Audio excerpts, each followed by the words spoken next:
सर्वांना नमस्कार. Good afternoon everybody. आवाज मला वाटतं मुलगी सुट्टी होऊन सायन्सचे विद्यार्थी जीवन आलेले असतील, आर्ट्सचे विद्यार्थी, कॉमर्सचे विद्यार्थी, MCSE घरून येताना जीवन येतात असं मी ऐकलंय. तर आवाज मोठा व्हायला हवा चांगला. Good afternoon everybody. Very good afternoon. या ठिकाणी मंचावर आपल्या कुटुंबातले सर्व सदस्य आहेत. हे आपलं रयत संकुल, जे आपले शिक्षक आहेत, आपले मार्गदर्शक आहेत, आपले सर्वांचे फिलॉसॉफर गाईड्स आहेत. मी सर्वांचा नामोल्लेख न करता कुटुंबीय असं त्यांना मुद्दाम म्हटलं. ज्या आपल्या विद्यार्थ्यांनी 10 डिसेंबर रोजी मंत्रालयातल्या त्रिमूर्ती प्रांगणामध्ये आपल्या महाविद्यालयाचं प्रतिनिधित्व केलं, त्यांनी जे प्रेझेंटेशन केलं आणि त्या निमित्तानं त्यांचा खूप मोठा सन्मान केला गेला. महाविद्यालयाचा देखील इंटरनॅशनल लेव्हलचा असा सन्मान त्या ठिकाणी केला गेला. अशा या सर्वांचंच मी तुमच्या वतीनं पुन्हा एकदा खूप खूप अभिनंदन करतो. जरा जोरदार टाळ्या वाजवा त्यांच्यासाठी.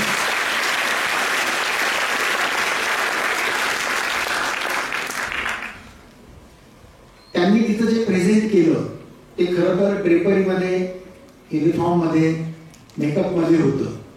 आज अचानक त्यांना या ठिकाणी विषय कसा आला म्हणून मला सकाळी सुचलं की अरे नाही, आपण त्याच्यावर सुरुवात करूया आजच्या या विषयाची.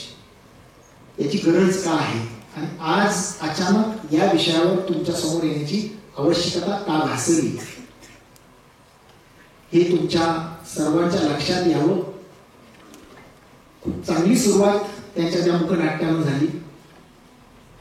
तुमच्यापैकी असं कोण आहे की त्यांनी सादर केलेलं मुखनाट्य किंवा त्या मुखनाट्यातला प्रसंग मला कळला नाही? अगदी मोकळेपणानं, प्रांजळपणानं, स्वच्छपणानं हात वर करा. खरंच कळलं नसेल हात वर करा. त्यांनी जे काही 3-4 प्रसंग या ठिकाणी सादर केले, तिथं शब्द नव्हते, फक्त हावभाव होते, हालचाली होत्या. मूकपणानं त्यांनी ते नाट्य सादर केलं आणि साधारणपणानं 4 प्रसंग त्याच्यामध्ये होते. मस्के सर 4च ना? किती होते? 3 का 4? 6 प्रसंग होते. त्यातला प्रसंग मला कळला नाही. अगदी पहिल्या प्रसंगापासून तर शेवटच्या प्रसंगापर्यंत. असं कोण असेल तर हात वर करा. सर्वांना प्रसंग कळले? कळले का? जरा एका सुरात. सर्वांना सर्व प्रसंग कळले असं मी गृहीत धरतो. जर एखाद्याला नसेल कळलं तर मग तो थोडा ग्रास्पिंग पॉवरचा प्रश्न असेल. पण मला असं वाटतं की प्रत्येकाला त्या प्रसंगातला अर्थ कळला, त्या प्रसंगातलं गांभीर्य कळलं, त्या प्रसंगातलं जे काही सांगितलं गेलेला मेसेज आहे तो कळला असं मी गृहीत धरतो. आणि त्या सगळ्याचं सार एकच आहे. काय आहे? सर्वांचं सार काय होतं त्या प्रसंगांचं? काय? मोबाईल लय भारी असतो. मग मोबाईलचे काय आहे? दुष्परिणाम. मोबाईलच्या आहारी गेल्याचे दुष्परिणाम. मोबाईल मध्ये जास्त प्रमाणात गुंतण्याचे दुष्परिणाम. हे अत्यंत साधा सोपा असा विषय होता आणि तो गंभीर पद्धतीचा मेसेज आपल्याला देत होता. आता माझा दुसरा प्रश्न सर्वांना हात वर करायचा आहे. तुमच्यापैकी मला वाटतं की कॉलेजमध्ये कोणी आणत नसणार आहे. कॉलेजमध्ये मोबाईल कोण कोण घेऊन येतं? मला आता कसं काय ओपनली सांगूया. मोबाईल नाही ना घरी आणत कोणीच. कोण कोण आणतोय? हात वर करा. आणि यांच्यासाठी टाळ्या वाजवताना प्रामाणिकपणाने हात वर केलेला आहे. ज्यांनी हात वर केलेली म्हणजे तुम्ही मोबाईल आणता बरोबर, आणि एवढ्यांना वाटतं की नाही बाबा मोबाईल घेऊन जायचा नाही. बरं ठीक आहे, आता घरी गेल्यावर किती जण मोबाईल वापर? आता मात्र सगळेच खोटे बोलतील. घरी गेल्यावर किती जण मोबाईल वापर?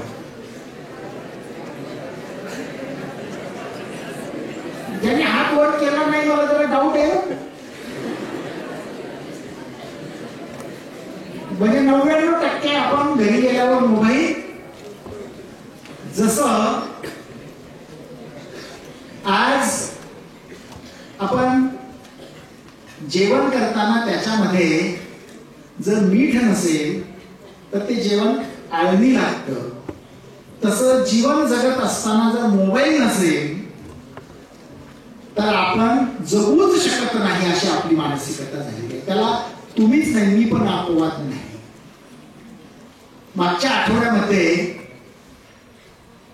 मी घरी गेलो आणि गाडीमधून मला एक बॉक्स काढायचा, मोबाईल खिशातून पडेल म्हणून मी मोबाईल फक्त उचलून त्या डिक्कीवर ठेवला आणि तो बॉक्स घेऊन घरात गेलो. परत मला मोबाईल आणायचे 5 मिनिटांनी आठवून मी मोबाईल काढून ठेवला होता. गरज वाटली मला काहीतरी.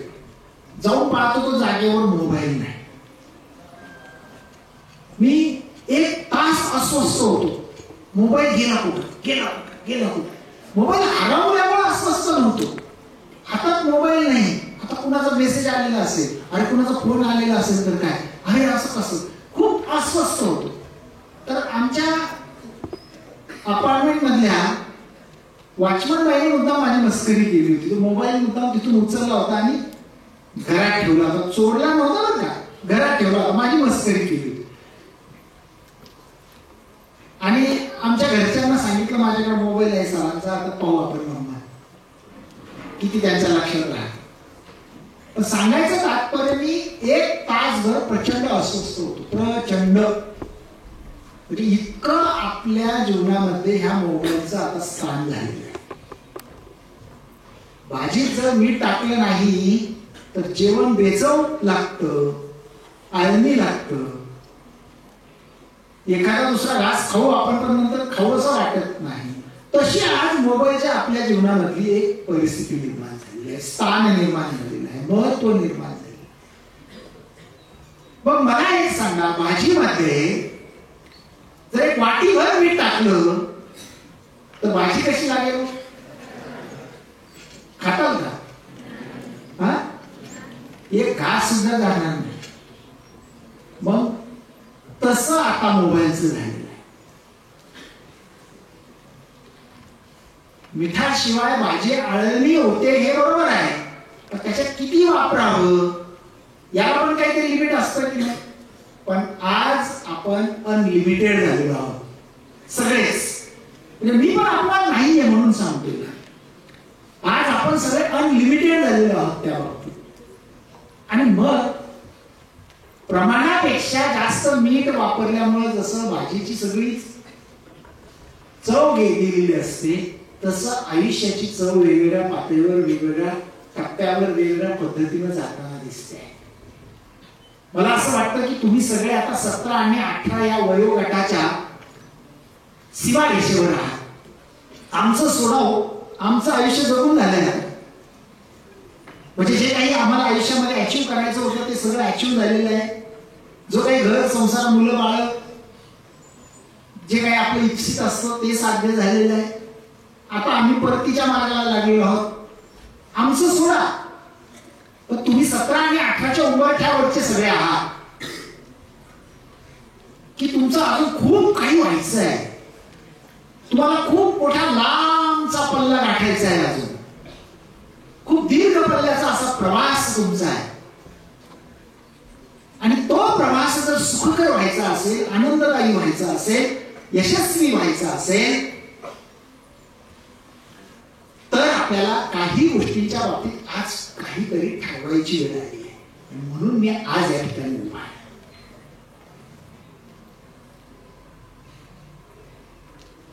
मला परवा किंवा कालच असेल कदाचित एक बातमी मी वाचली, एक नाही दोन फार महत्वपूर्ण बातम्या वाचल्या, फार महत्वपूर्ण.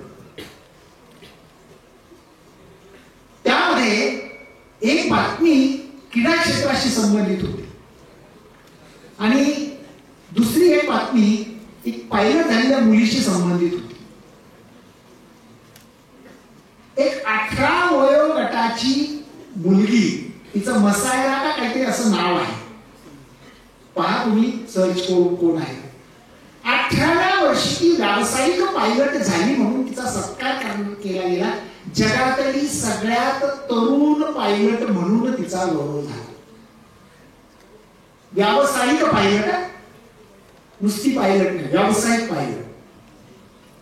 आणि दुसरं डी मुकेश नावाचा काहीतरी बुद्धिबळपटू आहे, ज्यानं वयाच्या 18व्या वर्षी जागतिक बुद्धिबळाची स्पर्धा जिंकली आणि जगातला सर्वात तरुण वयातला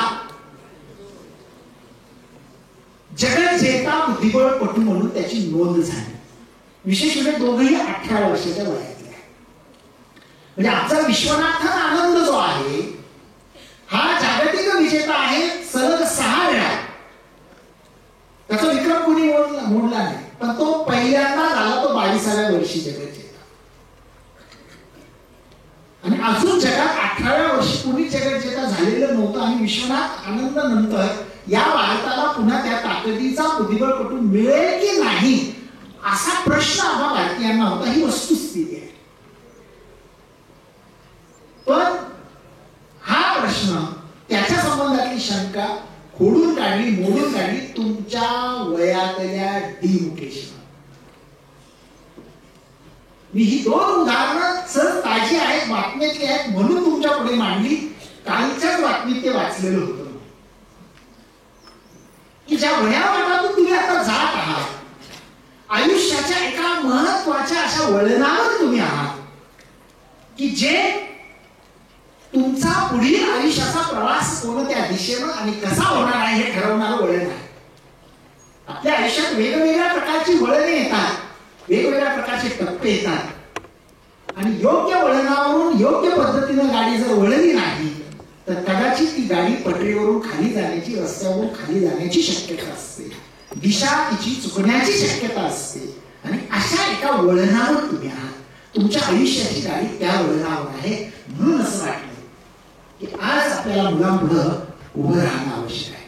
परत एकदा या ठिकाणी आपण वेगवेगळ्या पद्धतीचे नॅशनल इंटरनॅशनल लेवलचे माइंड ट्रेनर मुद्दाम तुमच्या पुढे आणतो. त्याची कारणं तीच आहेत की ज्या वयात आपल्या मनाला, मेंदूला परिपक्वता नसते आणि त्याच्यामुळे काय केलं पाहिजे, काय नाही केलं पाहिजे हे कळत नाही. चांगलं काय आहे आणि वाईट काय आहे हे कळत नाही. योग्य काय आहे आणि अयोग्य काय आहे हे कळत नाही.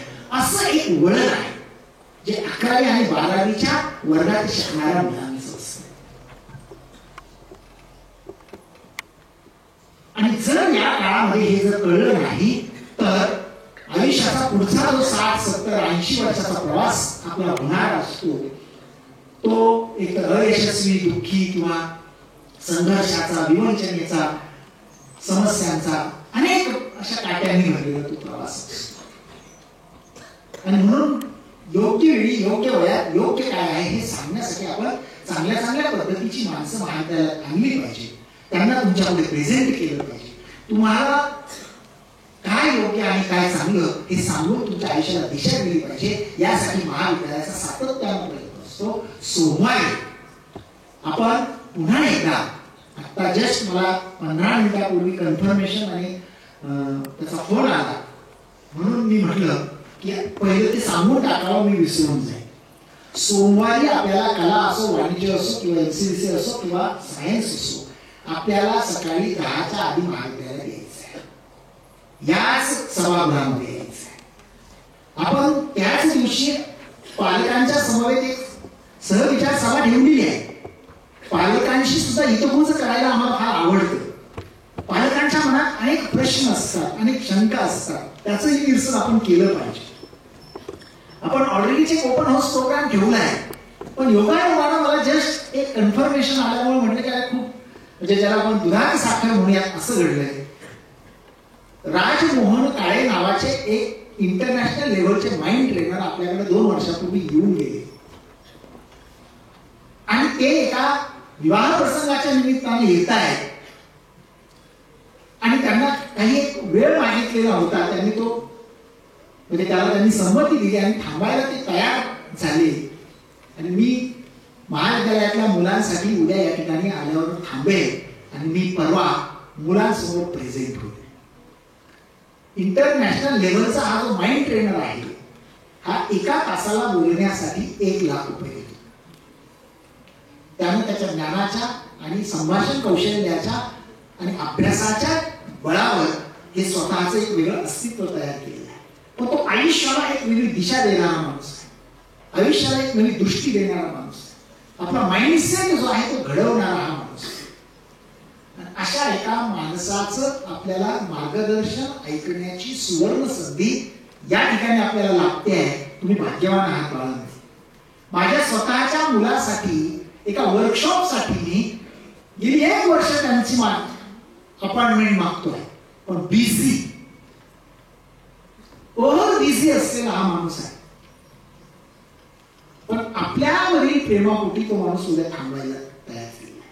आपल्या महाविद्यालयाचे जे माजी विद्यार्थी आहेत, जे सिनियर PI म्हणून मुंबईमध्ये काम करतायत, त्यांच्या आणि त्यांचे घरोब्याचे संबंध असल्यामुळं माननीय संजय निंबाळकर कोरेगावचे यांच्या आणि त्यांच्या मैत्री संबंधातून आपल्याला त्यांनी थांबायला संमती दिली, होकार दिलेला आहे. ही तुमच्या दृष्टीनं फार मोठी भाग्याची गोष्ट आहे. म्हणून परवा तुम्हाला यायचं आहे, 10च्या आधी महाविद्यालयात यायचं आहे. बरोबर 10:30 वाजता त्यांचा हा या ठिकाणी प्रबोधनात्मक मार्गदर्शन पण असा जो कार्यक्रम होणार आहे हा फक्त आणि फक्त तुमच्यासाठी आहे. हे मी सुरुवातीलाच आधी जाहीर करून टाकतो. सर्व विभाग प्रमुख विशेष शिक्षकांनी सुद्धा याची नोंद ठेवा. त्याला जोडूनच आम्ही पालकांशी नंतर बोलणारच आहोत. मित्रांनो, मी तुमच्या वयाचा उल्लेख केला, मी काल परवा काही ज्या बातम्या वाचल्या त्याचा उल्लेख केला, त्या निमित्तानं महाविद्यालय काय करतं ते सांगितलं. मोबाईलचं जीवनातलं स्थान अत्यंत महत्वाचं आहे हेही खरं असलं तरी किती महत्व द्यायचं याचाही विचार करण्याची गरज आहे हेही सांगितलं. आणि मग ह्या जो काही मोबाईलचा वापर आहे त्याचे होणारे खरं तर मानसिक आणि शारीरिक जे परिणाम असतात ते नक्की काय असतात हेही कळलं पाहिजे. या संदर्भामध्ये जगातल्या 70 देशांमध्ये काम करणारी एक फार मोठी संस्था आहे जिचं नाव झेप फाउंडेशन नावाचं, इंटरनॅशनल लेव्हलची संस्था. जगातले फार मोठे मोठे सेलिब्रिटीज तिचे मेंबर्स आहेत. 7.5 लाखाहून अधिक मेंबर्स तिचं काम करतात. आपल्याशी त्या संस्थेचं थोडंसं काही कॉलिब्रेशन झालं, त्याचा फायदा आपल्या मुलांना होण्याच्या दृष्टीनं आम्ही काम सुरू केलं आणि 2 वर्षामध्ये असं लक्षात आलं की नाही, खरोखर इतकरी काम करणारी संस्था ज्याची खरं गरज आहे, आज खरंच गरज आहे. आणि मग दर 10 डिसेंबर पासून तर 1 जानेवारी पर्यंत वर्ल्ड डिटॉक्स डे जो आहे, जागतिक वर्ल्ड डिजिटल डिटॉक्स डे साजरा केला जातो. त्यानिमित्तानं वेगवेगळे उपक्रम आणि कार्यक्रम घेतले जातात. हा त्याही कार्यक्रमाचा एक भाग आपण समजूया की मोबाईल की जी आपल्या जीवनाची आज एक अत्यावश्यक गरज झालेली आहे,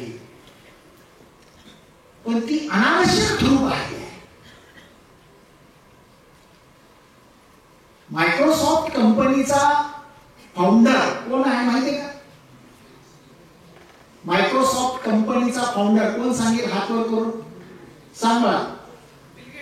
टाळ्या वाजवा याच्यासाठी.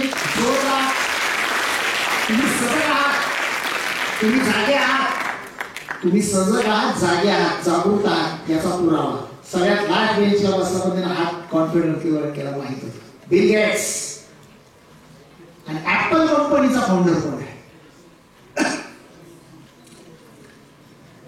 ऍपल कंपनीचा जगातली सर्वात महागडा मोबाईल असलेली कंपनी ऍपल आहे ना. कोण सांगेल? आहे का माहिती? गुड.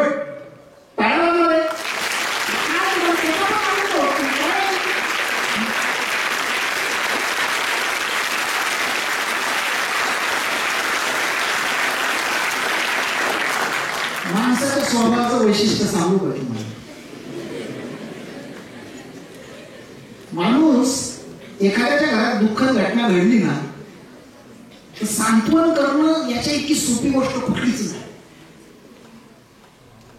किंवा एखाद्याच्या आयुष्यात जर काही वाईट घडलं, अरे असं सरळ म्हणून जातो माणूस. माझं तत्वज्ञान फार वेगळं आहे.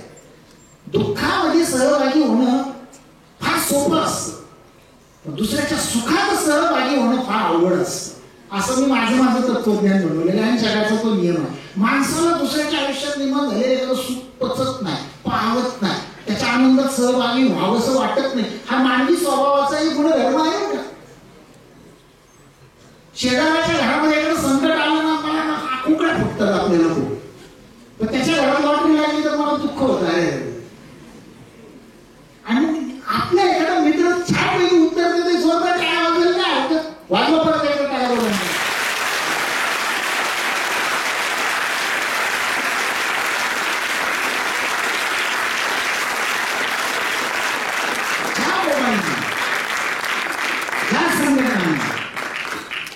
ज्या मोबाईलनं ज्या संगणकानं आज जगाला फार व्यापून टाकलेलं आहे. फक्त व्यापून टाकलेलं नाही तर पूर्णपणानं जसा एखादा कोळी माहिती आहे, स्वतःच्या भोवती जाळं विणतो अत्यंत सुबक, आखीव रेखीव, अत्यंत दाट, आणि एक दिवस त्या जाळ्यात अडकून,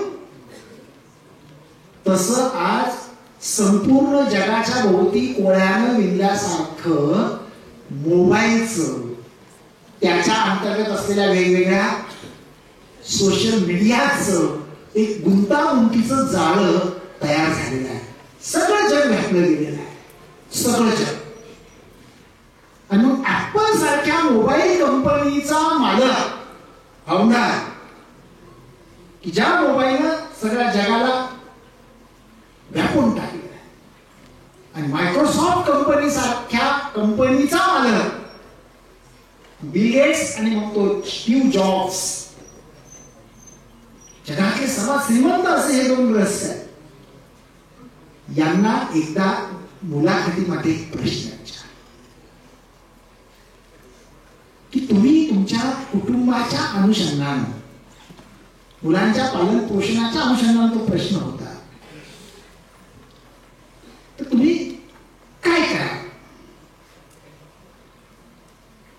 स्टीव्ह जॉब्सनं असं उत्तर दिलं की मी वयाच्या 20व्या वर्षापर्यंत माझ्या मुलांच्या हातात मोबाईल देणार नाही. आणि बिल गेट्सनं असं सांगितलं की माझ्या मुलाच्या 16 वर्ष पूर्ण होईपर्यंत मी त्याला संगणक, टॅब, मोबाईल देणार नाही. का बरं? तुम्ही सगळ्या जगाच्या हातात दिलंय आणि तुम्ही स्वतःच्या मुलाच्या बाबतीत असं का म्हटलात?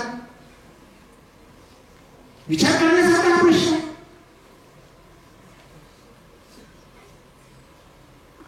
का त्यांनी असं का म्हटले होते?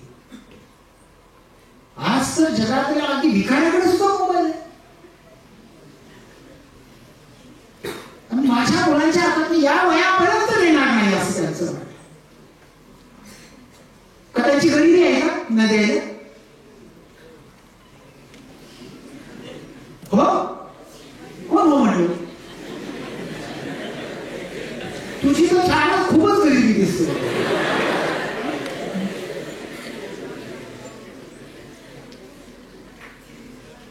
बाळांनो, हा प्रश्न गंभीर आहे. जगातले सर्वात महागड्या मोबाईलच्या कंपनीचा मालक आणि सर्वात मोठ्या मायक्रोसॉफ्ट सारख्या कंपनीचा मालक असं का म्हणतोय? हा प्रश्न थोडासा जरा मनात घ्या. का असं ते म्हणताय? पुन्हा एक 9 की 8 डिसेंबरला एक बातमी आली. मी जे आता वर्तमानात 2-5 गोष्टी स्वतः वाचल्या ऐकल्या त्याच समोर ठेवून हे बोलतोय की अशीच एक बातमी आली होती की ऑस्ट्रेलियन सरकारनं तिथल्या असा निर्णय घेतलाय की वयाच्या 16व्या वर्षापर्यंत मुलांच्या हातात मोबाईल द्यायला बंदी घालण्याचा निर्णय घेतला. घटनात्मक निर्णय. जसा आपल्याकडे लोकसभा आणि राज्यसभेत घेतला जातो ना, तसा एक घटनात्मक निर्णय घेणारा जगातला पहिला देश ऑस्ट्रेलिया ठरला जस्ट मागच्या 8-10 दिवसापूर्वी. म्हणजे त्या देशातल्या सरकारच्या लक्षात आलेली ही गोष्ट आहे की मुलांच्या हातात वयाच्या 16व्या वर्षापर्यंत मोबाईल नाही. पण आज आमच्या हातात तर तो आलाय. आमच्याकडे तर मुलगा रांगायला लागल्यानंतर एखादं जरी बटन त्याला यायला लागलं तरी आई बापाला कौतुक वाटतं. वर्षाचं शेवट त्याला कळतं नाही कसं बोलत कौतुक टाळ्या पाहिजे त्याच्यासाठी. हा, कारण ते आईच्या पोटात असल्यापासूनच त्याच्या हानी गेलेलं असतं. या बाबतीत आम्ही फार नशिबान आहोत बाळांनो. आम्ही स्वतःला प्रचंड नशिबान समजतो. प्रचंड नशिबान. खरंच सांगतो, बरं झालं आम्ही तुमच्या काय जन्माला नाही आलो. शपथ सांगतो, आई शपथ. तुमच्या काळात जन्माला आलो असतो ना, आम्ही पण मग असेच मगाशी नाही का असंच चाललं असतं आमचं सगळं.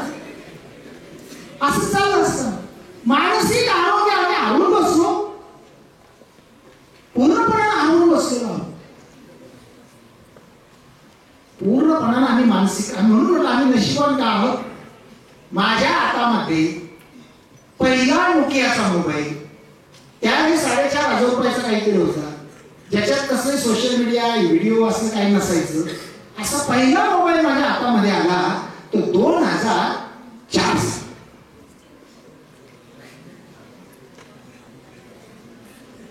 सालापर्यंत मी म्हणजे वयाच्या 35व्या वर्षी माझ्या हातात मोबाईल आला.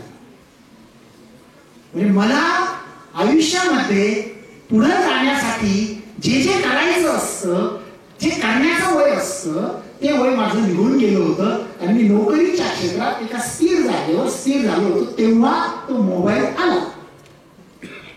त्याच्यापूर्वी मोबाईल असणं म्हणजे स्वप्न असायचं. मोबाईल ही फक्त चंगळ करणाऱ्या उच्च लोकांचीच गोष्ट पिक्चर मध्ये बाहेर मिळायची. पण आम्ही स्वतःला नशिबान समजतो. बरं झालं नाही आला त्यावेळेस, नाहीतर आज आम्ही इथं कुठेही दिसलो नसतो. कारण मोबाईल असल्याचे शारीरिक, मानसिक आणि बौद्धिक नसल्याचे जे फायदे होते ते सगळे आम्हाला उपभोगायचे. महाविद्यालयात शिकत असताना ग्रंथालयामध्ये जाऊन ग्रंथ घ्यावेत आणि ते वाचावेत ही आवड आम्हाला का निर्माण झाली? दुसरं काही चान्सच नव्हतं. भले ते कादंबरी असो, कथा असो, नाटकं असो, कारण ती मनोरंजनाची साधनं होती आमची. काही का होईना त्याच्यातून एक मनाला रंजन व्हायचं आणि त्याच्याच बरोबरीनं मेंदूचा विकास व्हायचा, आकलनाची क्षमता. आम्हाला गरज म्हणून काय होणार, त्या काळामध्ये अशी काही चित्रपटगृह नसायची आजच्या सारखी पावलं. आमच्या काळात कधीतरी ओपन थिएटरला जाऊन पिक्चर पाहायची संधी मिळायची. आमच्या काळात कधीतरी गावात जत्रा, यात्रा, क्षेत्र असायचे, त्या काळात काहीतरी शो आलेले असायचे. हेच मनोरंजनाचं साधन. तेवढंच एखादा ऑर्केस्ट्रा. आजकाल काहीच नाही.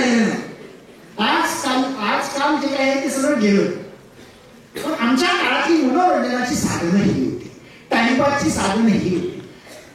जेव्हा काहीच वेळ नसेल तर मित्रांमध्ये जाऊन गप्पा मारणं, गल्लीत जाऊन गप्पा मारणं, मस्तपैकी हुंदडणं हे होतं जेव्हा काहीच नसेल. त्यामुळे मानसिक आरोग्य होतं, आपलेपणा होता, जिव्हाळा होता, प्रेम होतं, आपुलकी होती, सगळ्या अशा गोष्टी होत्या.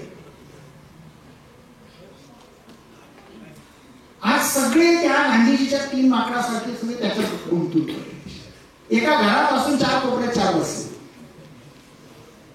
घरापासून घरात नसल्यासारखी इतकी परिस्थिती आहे. मानसिकता कशी आपली अत्यंत ही झाली.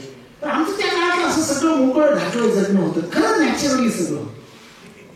आणि पुस्तकं वाचल्याशिवाय पर्याय नसायचा, पर्यायाने मेंदूचा विकास. वाचनाचा आणि मेंदूच्या विकासाचा फार घनिष्ठ संबंध आहे, खूप घनिष्ठ संबंध. बेसिक वाचायला भेटायचं, वैचारिक वाटायला भेटायचं, म्हणून उंची वाढत गेली, म्हणून ज्ञान वाढत गेलं, विचार करायला लागलो, चिंतन करायला लागलो, मनन करायला लागलो. म्हणून म्हटलं की बरं झालं आम्ही तुमच्या काळात जन्माला आलो. आम्ही भाग्यवान समजतो. खरं आयुष्य जगण्याचा जो काळ असतो त्या काळात आम्ही जगलो की जेव्हा मोबाईल फिबाईल या असल्या गोष्टी नव्हत्या. त्याचे शारीरिक, मानसिक, बौद्धिक किती किती किती आणि किती दुष्परिणाम आहे, किती असावे त्याची गणतीच नाही. म्हणजे गरज म्हणून आता ती गोष्ट राहिलीच नाही, ती आता एक नशा झालेली आहे, नशा. आणि मग तुमच्या व्हॉट्सअप पासून, ट्विटर पासून, फेसबुक पासून, इंस्टाग्राम पासून तर अगदी आत्ताच्या आलेल्या जीपीटीच्या अनेक गोष्टी आहेत. रील्स नावाचा एक पार्ट आहे त्याच्यात. लोक रील्स बनवतात, त्याच्या लाईक्स आणि शेअरवर लखपती होतात आणि आम्ही त्यांचे फॅन होतो.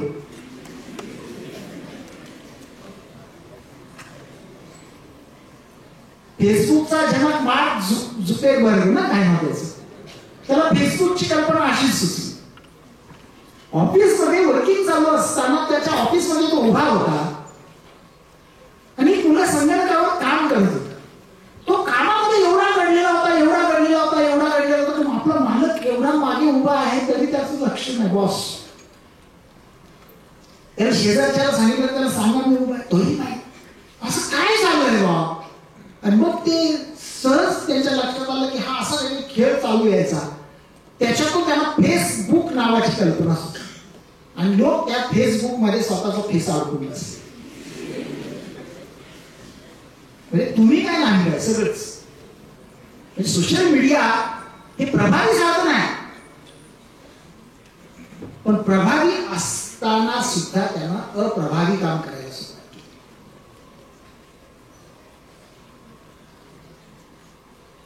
आणि मग ह्या मोबाईलचे जे काही मानसिक आणि शारीरिक दुष्परिणाम आहेत हे आम्हाला माहीत आहेत सगळे, दृष्टी दोषापासून तर मेंदू विकारापर्यंतचे. खरं तर तुम्ही सुद्धा त्या बाबतीमध्ये खरं तर दोष तुमचा पण नाही. हा कोरोना नावाचा प्रकार जो आला ना, ह्या प्रकारानं तर जास्तच वाटोळ केली. नको त्याच्या हातामध्ये मोबाईल ह्या कोरोनानं दिलाय, नको त्या वयात ह्या कोरोनानं दिलाय, नको त्या गोष्टी त्याच्यावर पाहायला ह्या कोरोनानं लावलंय. आला अभ्यासासाठी, आला ऑनलाईन लेक्चरसाठी, आला ऑनलाईन टीचिंगसाठी आणि भलतंच काय काय व्हायला. आणि त्या भलत्यामधून भलतंच व्हायला लागलं. आणि आज त्यावेळी पाहतो 11वी 12वीची मुलं मुली पाहतो, विकृतींच्या आहारी गेलेली मुलं पाहतो, नको ते करताना आम्ही पाहतो. आणि तेच त्यांचं रोजचं जगणं वाटायला लागलं. त्यांना रोजचं जगणं, त्यांना हे यांना कळत नाही. बाबा आजच्या जमान्यातले आहे, आज कुठे चाललंय तेच आम्हाला सांग. मी गेल्या महिन्याभरात 5 ते 6 पोलीस स्टेशनचे लोक कार्यालयात येऊन गेले. आपल्याकडे सीसीटीव्हीच्या सगळीकडे फुटेज असतात, वेगवेगळ्या कारणासाठी फुटेज घ्यायला आले ते रस्त्यावर काय घडलं तिकडचे. रस्त्यावर काय जे असतं त्याचे फुटेज आपल्याकडे सगळी सुविधा असल्यामुळे पोलीस आणि त्यांच्याशी गप्पा मारत असताना त्यांनी ज्या गोष्टी सांगितल्या अत्यंत धक्कादायक गोष्टी. आणि त्यांनी सांगताना एकच सांगितलं की सर, आम्ही सगळ्या महाराष्ट्रामध्ये पाहतो, आमच्या सगळ्या पोलीस स्टेशन्स मध्ये मिसिंगच्या केसेस पासून तर अनेक अशा केसेस येत आहेत की घडून गेल्यानंतर लोक मेंबर त्याचा मोर्चा काढतात, पण घडण्याच्या आधी त्याचे प्रिकॉशन्स लोक घेत. काही धक्कादायक गोष्टी अशा सांगितल्या की मुली धाडसानं आई बापांसमोर म्हणतात, धाडसानं म्हणतात मी माझ्या नाना केलाय, मी आता 11ची झाली, आता अजिबात हे नाही, मुक नाही, प्रमुख नाही, आणि तोंड कशी पडतो म्हणे. मिसिंग केसेस शोधून आणल्यानंतर जेव्हा आई वडिलांसमोर उभं केलं जातं आणि तोंड कशी पडतो, आई वडील तोंड कशी पडतात, आणि वरून समाज म्हणतो पोलीस काय करत नाही. त्यांनी त्याची दुःख सांगत होता, वेगवेगळ्या कहाण्या सांगत होता, वेगवेगळे किस्से सांगत होता. मी त्यांना म्हटलं की आम्ही महाविद्यालयात खूप वेगवेगळे असे उपक्रम राबवतो की ज्यातून मेंदू सुपीक व्हावा, वैचारिक दिशा मिळावी, खरं काय खोटं काय, चांगलं काय वाईट काय सांगावं. पण हे झालं आतलं, बाहेर आभाळ घातले, त्याचं आम्ही काय करू. बाहेर इतके मोह आहेत, पावला पावलावर मोह पडलेले आहेत, आणि या मोबाईलने ते मोह तयार केले आहेत सगळे. त्या मोबाईलनं आणि त्या मोहाला चालना देणाऱ्या अनेक शक्ती समाजामध्ये वावरत आहेत. त्याच्यावर पैसे कमावत आहेत गडगंज. आणि म्हणजे 11वी 12वीला काय असतं वगैरे, कोणी 4 पैसे दिले तरी त्याचं पटकन आहारी जातो आपण. ह्या मोबाईलमुळं 7वी 8वीला हातात आलेल्या मोबाईलवर आम्ही काही पाहतो, सगळं वेगवेगळं काहीतरी. त्याच्यातून नको त्या वयात नको त्या गोष्टी आपल्याला कराव्याशा वाटू लागतात, आणि पर्यायानं नको त्या वयात आपण नको त्या गोष्टीच्या आहारी जातो. हे मोबाईलचे दुष्परिणाम आहेत सगळे. हे काय मुलींच्याच बाबतीत घडत नाही, मुलं पण त्याच्या आहारी गेली आहेत, मुलं सुद्धा आहारी गेली. मी या ठिकाणी 3 वर्षापासून काम करतो आहे. मला खरं सांगतो, मला एकही विद्यार्थी असा कुणी गुटखा खाल्लेला वगैरे असा दिसला नाही. पण मला या 3-4 महिन्यामध्ये अशी 3 उदाहरणं दिसली. 3 वर्षानंतर मी 3 उदाहरणं पाहिजे आत्ताच्या काळामध्ये. मग कुणी सिगारेट पिताना मला दिसतो, कुणी गुटखा खाताना दिसतो. वेदना अशा म्हणजे निगडी चावावीत अशा झाल्या की नाही, आपल्या कॉलेजची मुलं अशी असूच शकत नाही. पण ह्या मला 3 महिन्यामध्ये 3 केसेस असे दिसले. कारण मी 3 वर्षात पाहतो आपली मुलं किती सज्जन आहेत, किती चांगली आहेत, भली भांडतील कधी कधी एकमेकाशी, वयाचा परिणाम आहे. पण जेव्हा या घटना माझ्या पुढे यायला लागल्या की म्हटलं नाही, आता यांच्या पुढे जाऊन बोलण्याची फार गरज आहे. म्हणून आज मी तुमच्या पुढे, कारण मोबाईल डिटॉक्स करण्याची आता वेळ आली आहे, डिजिटल डिटॉक्स होण्याची आता वेळ आली आहे.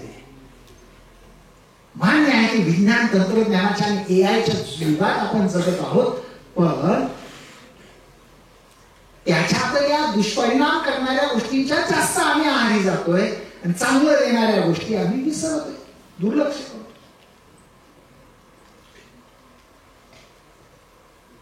आणि मग ह्या सगळ्या कोविड नंतरच्या वाढलेल्या ह्या सगळ्या बाबींवर मात करण्याच्या अनुषंगाने महाविद्यालयाचे वेगवेगळे प्रयत्न करते, त्यातला हा एक भाग आहे. ही जी काही मी वेगवेगळी उदाहरणं दिलेली आहेत की आज ऑस्ट्रेलियन सरकारला हा कायदा का करावा लागला. पण ह्या सोशल मीडियाच्या माध्यमातून इतक्या फेक गोष्टी पसरवल्या जातात, फेक, पण त्याच आम्हाला खऱ्या वाटू लागतात. आम्ही कधीही त्या पुस्तकात तपासून पाहत नाही, आम्ही कधी सत्याच्या मुळाशी जाण्याचा प्रयत्न करत नाही, आम्हाला तेच खरं वाटायला लागतं. इतकं फेक पसरवलं जातं, कारण याचा फार मोठा धंदा करणारी फार मोठी माणसं आहे, फार मोठी, आणि त्यांना काहीही करून ह्या सगळ्यांना असं गुंतवायचंय, गुंगवायचंय, दिशाभूल करून टाकायचंय. त्यांचं मार्केट त्याच्यावर जोरदार चाललेलं आहे, जोरदार पद्धतीने चाललंय. म्हणजे ज्यावेळी आमच्याकडं मोबाईल आला त्यावेळी आम्हाला तो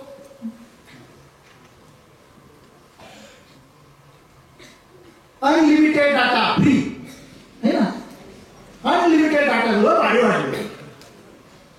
इतकं भारी वाटलं, फुकट वाटलं आणि फुकट कोणाला नको आहे की नाही. धडाधड सगळ्यांनी घ्यायला सुरुवात केली. अगदी पार भांडी घासकाम करणाऱ्यांपासून सगळ्यांनीच फुकट. आता ते फुकट कसं मानगुटीवर बसलं पण. आमचे काही शिक्षक म्हणतात आमचा डेटा एका दिवसून उडतो म्हणून.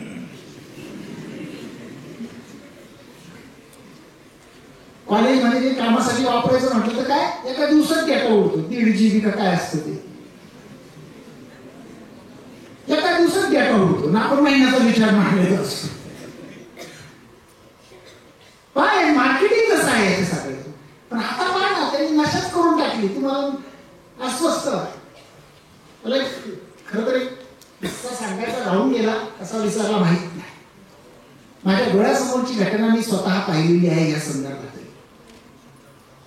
औंधला डॉक्टर बाबासाहेब आंबेडकर महाविद्यालयामध्ये काम करत होतो. 11वीला एक पोर म्हणजे 11वी 12वी तिथं पण आहे. त्या महाविद्यालयात शिकणारी 90% मुलं ही झोपडपट्टीतली आहे, जी आपल्याच ग्रामीण भागातून दुष्काळी परिस्थिती आहे, रोजगार नाही म्हणून पोट भरायला गेलेली आहे.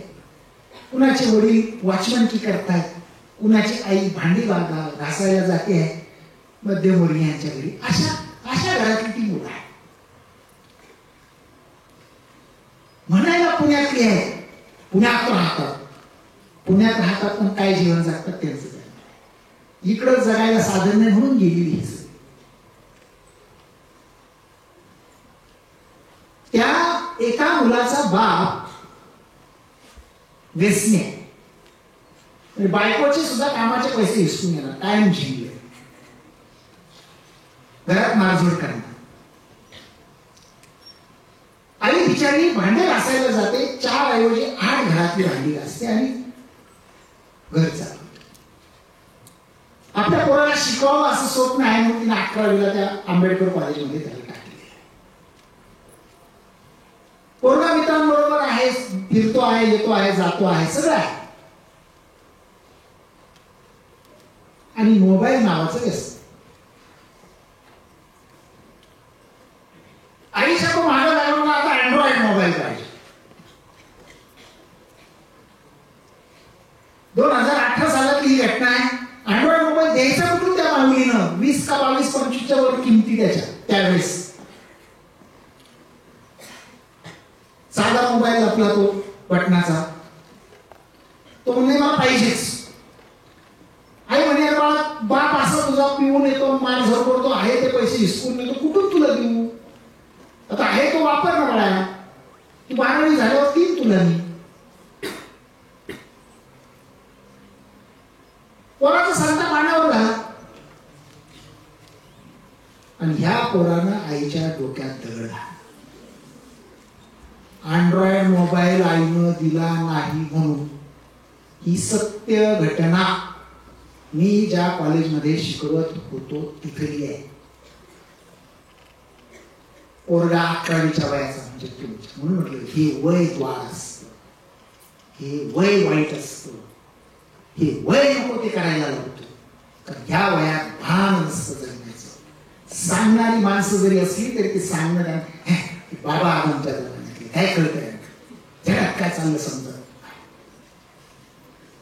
या काळात खूप गरूर असतो स्वतःचा, आपल्या ताकदीचा, सहसा त्या रक्ताचा, एवढा की बस. आई बापाचं सुद्धा मूल्य नसतं या वयात. ही वस्तुस्थिती आहे. आणि जेव्हा भान आलेलं असतं तेव्हा मूल्य कळलेलं असतं, पण वेळ निघून गेलेली असते. आणि म्हणून 11वी 12वीच्या मुलांसमोर येताना मला सातत्यानं काय यावंसं वाटतं, का माणसं आणण्याची वाटतात, की जर मला आयुष्यामध्ये खरंच काहीतरी अचीव्ह करायचं असेल आणि खरंच काहीतरी घडायचं असेल तर मला कुठेतरी या गोष्टीवर मात करता आली. या मोहावर मला मात करता आली. पण ह्या मोबाईल मधून मन विकृतीकडे जात असतील. या मोबाईल मधून आम्ही पाठीपासून तर तुमच्या डोळ्यापर्यंतचे आजार पसरत असतील. या मोबाईलमुळे जर आमचा बौद्धिक विकास खुंटणार असेल तर त्याच्या किती आहारी जायचं.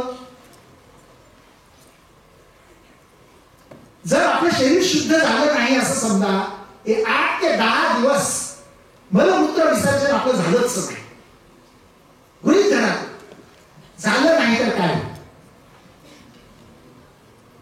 शरीराची जर शुद्धीच झाली नाही तर काय होईल? तसं मग आपल्या मनाची आणि मेंदूची शुद्धी जर झाली नाही, आपण जर ह्या मोबाईल सारख्या गोष्टी आणि सोशल मीडियाला जर डिटॉक्स केलं नाही, तर उद्याचा काळ हा भयावह असेल. हे आत्ताच सांगणं टोचतं आम्हाला, टोचतं. काय फायदा नाही, काही फायदा नाही. बौद्धिक मानसिक जर विकास आपल्याला खूप चांगला करायचा असेल तर ह्या वयात आपल्याला वाचन, चिंतन, मनन, अभ्यास, व्यायाम ह्या गोष्टी केल्या पाहिजेत. ह्या गोष्टीवर आम्ही भर दिला पाहिजे. नाही तर फार शरीराच्या हातापायाच्या काड्या होत चालल्यात रात्र रात्र जाऊन त्या मोबाईल मध्ये डोकं खुपसून शरीराचा नाश. त्या मार्क झुकरबर्गचाच किस्सा आहे, त्याचा नाही की आता कंपनी ज्यांना हँडओव्हर केली का घेतली, तो एलन मस्क वर्षातले 4 महिने हा माणूस मोबाईल, कॉम्प्युटर, इंटरनेट सगळं स्विच ऑफ करतो आणि फक्त पुस्तकं, न्यूजपेपर्स एवढंच घेतो. 4 महिने हा कुणाशी संपर्क करत नाही. 4 महिन्यात तो सगळं जे काही त्याचं मन शुद्ध करून येतो, मेंदू शुद्ध करून येतो, तयारी करून येतो, मग चांगल्या पद्धतीनं बौद्धिक व्यायाम करून येतो आणि पुढचे मग 8 महिने तो पुन्हा त्याच्या व्यवसायात. पण 4 महिने तो डिटॉक्स करून टाकतो. हे सगळं डिटॉक्स करतो तो 4 महिने. आम्हाला जमेल का होईल? नाही जमणार आम्हाला. आम्ही 5 मिनिटं डिटॉक्स करू शकत नाही. 5 मिनिटं सुद्धा डिटॉक्स करू शकत. तर जे आता कॉलेजला आल्यावर मोबाईल वापरत नाही, मी त्यांचं तर खूप अभिनंदन करेन, पण घरी गेल्यावर सुद्धा मी नाही वापरला पाहिजे. काही काही किस्से तर इतके वाईट आहे ना. म्हणजे मी 11वीचीच एक मुलगी, इथं नाही, नगरला असतानाचा किस्सा आहे. मी हे मुद्दाम सत्य गोष्टी का सांगतो हे पाहिलेलं आहे डोळ्यानं. 11वीची एक मुलगी, पेट्रोल पंपावर काम करणारा एक भणंग भिकारी, पण कशी त्याच्या मुलाला बळी पडली वैभवान असत. त्यानं तिला मोबाईल प्रेझेंट देऊन जाळ्यात उडली. मोबाईल किती म्हणजे 850 का 1100 रुपयाचा तो डबडा मोबाईल असतो. 16 सालातली घटना आहे. 2016ला मी नगर कॉलेजला असताना एवढ्या त्या डबड्या मोबाईल साठी ही पोरगी मोहाला बळी पडली. ज्यावेळी आम्ही काही प्राध्यापकांनी पाठलाग करून ते पकडलं, सगळं झाल्यावर सगळा शोध घेतला, पोरगा कोण काय, तिचं मानसिक शुद्धीकरण करावं लागलं. तू बरं लागली तर कोणाच्या मागे लागली पाहिजे, तुला आयुष्यभर तरी हा पोसेल का नाही. तर काय दिलं तर तो 1100 रुपयाचा डबडा मोबाईल.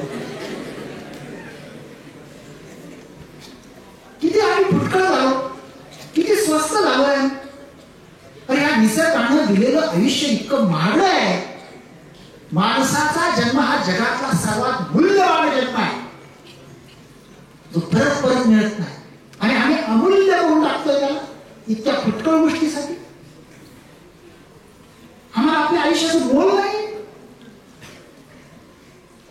आपल्याला स्वतःच्या जर आयुष्याचं मूल्य कळत नसेल, आता एखाद्याला पुढे आणलं आणि सांगितलं दे बघ तुझा एक हात कापून, होईल का? त्याला माहिती आहे ना हाताचं मूल्य काय, पायाचं मूल्य काय, संपूर्ण शरीराचं काय मूल्य आहे. पैशाचं मूल्य नाही करता येणार. पण एवढं मूल्यवान आयुष्य आम्ही माती करतोय, त्याची माती मोल करतोय. या तात्पुरत्या मोहाच्या आहारी जाऊन कुठेतरी आपण मेंदूत प्रकाश टाकून घेतला. बाहेर जी हिंस्र श्वापद आहेत ना, वासनांनी वखवकलेल्या नजरांनी वावरणं.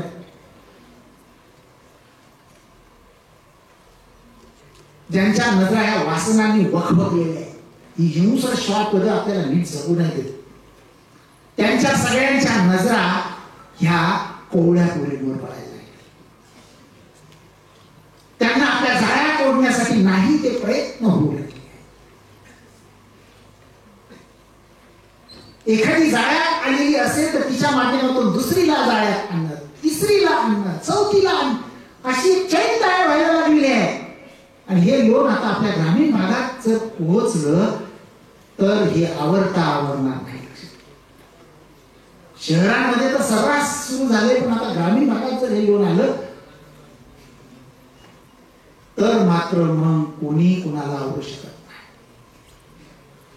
आई वडिलांना तोडून जोडून नेण्याशिवाय आणि डोक्याचे केस उपटण्याशिवाय पर्याय नाही. असा दिवस उजाडेल एक दिवस. वेळीच त्याच्यासाठी स्वतःला आपण आवरलं पाहिजे, आवरता आपला. अरे आपल्या आई वडिलांनी याचा कॉन्फिडन्स आहे पूर्वी जगात कुठं पाठवा, पण शुद्ध सोनं आहे अशीच येणार आहे. हा कॉन्फिडन्स आई वडिलांना द्यायचं काम तुमचं आहे. तुम्ही हा विश्वास ज्यावेळी त्यांच्या मनात निर्माण कराल त्यावेळी जगात तुम्ही कुठेही अत्यंत उजळ माथ्यानं फिरू शकाल. उजळ माथ्यानं हे मी त्यावेळी बोलू शकतो ज्यावेळी मी प्रत्यक्ष कृतीमध्ये ह्या गोष्टी करतो. आज माझी मुलगी असिस्टंट लेक्चरर म्हणून मुंबईला काम करते. ज्यावेळी तिला पहिल्यांदा या ठिकाणावरून मला नोएडाला पाठवायची वेळ आली, दिल्लीच्या पलीकडे उत्तर प्रदेश, आणि तिला तिचा नंबर लागला, तिला पाठवायचं म्हटल्यानंतर माझे पै पाहुणे आणि मित्र म्हणायला लागले अरे ते नोएडा डेंजर आहे, युपी आहे, तिथं फार भयानक परिस्थिती आहे, कायदा हातावर आहे, टोळ्या, आणि आपल्याला माहिती युपी बिहार काय भयानक आहे. तू कशी रिस्क घेतोयस, कशासाठी तिला पाठवतोयस, आणि तू काय म्हणून पाठवतोयस, दुसरीकडे नंबर लावू शकत नाही. अनेकांनी मला तिथं माझे पाय खेचण्याचा प्रयत्न. मी म्हटलं माझं सोनं असली आहे, नम्री सोनं आहे, मला माहिती कुठेही गेली तरी पूर मोरेल, मी जाहीर बोलतोय. आणि मी मुलीला कॉन्फिडन्स देऊन पाठवलं. 2 वर्ष मुलगी राहिली, जशी उजळ माथ्यानं गेली तशी उजळ माथ्यानं आली. तिच्यावर काय बाकी प्रसंग आले आणि सगळीकडे मोह असतोच ना, जाळ्या ओढण्याचे प्रयत्न झाले आणि पण तिला एक तत्वज्ञान शिकवलेलं होतं. त्या तत्वज्ञानामुळे ती बरोबर जिथल्या तिथं पूर्ण होऊन आली. आल्यानंतर पुन्हा मुंबईत हापकीनला नंबर लागला, तिथं 6 महिने राहिली. पुन्हा मुंबईतलं मोहमही जगलं. आई कुठली असते की खूप हळवी असते, आईला भीती असते. अरे अहो कसं एकटी दुखटीला एकटी लेकरू ठेवायचं, हे प्रत्येक आईचं असतं. पण बाप म्हणून मला कॉन्फिडन्स होता. आपले संस्कार व्हायला जाणार नाही माहिती होतं, आपण दिलेलं शिकवण जी आहे ती कामा येणार आहे माहिती होतं. पोरगीचा आत्मविश्वास नाही. शेवटी आता लग्नाची झाल्यानंतर आम्ही मागच्या वर्षापासून म्हणायला सुरुवात केली, बाई असं काही आहे का सांग बरं का. हल्ली जमानाच असं झाला, आई वडिलांना विचारावं लागतं तसं काही सांगा बरं का. बिचारा आई बापांना आजीजीनं म्हणावं लागतं काही असेल तर सांगा बाळा. काय वाईट अवस्था आली. एक काळ असा होता, ही पोरगी आणि तुला लग्न करायचं का. काही वेळा तर मुली आणि मुलगा दाखवायचे कार्यक्रम पण होत नव्हते. काळी का गोरी, नक्की का चट्टी, काही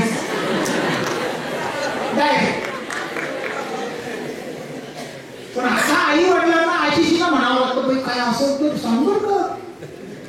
बिचाऱ्यांना किती लाचार करून टाकलंय. आम्ही तिला सहज म्हटलं काही तसं काही असलं तर सांग ना, मग पाहायला सुरुवात करायची आहे आता म्हणून. ती म्हणे एक सांगते पप्पा, मी लग्न करेल ते तुमच्या चॉईसनं.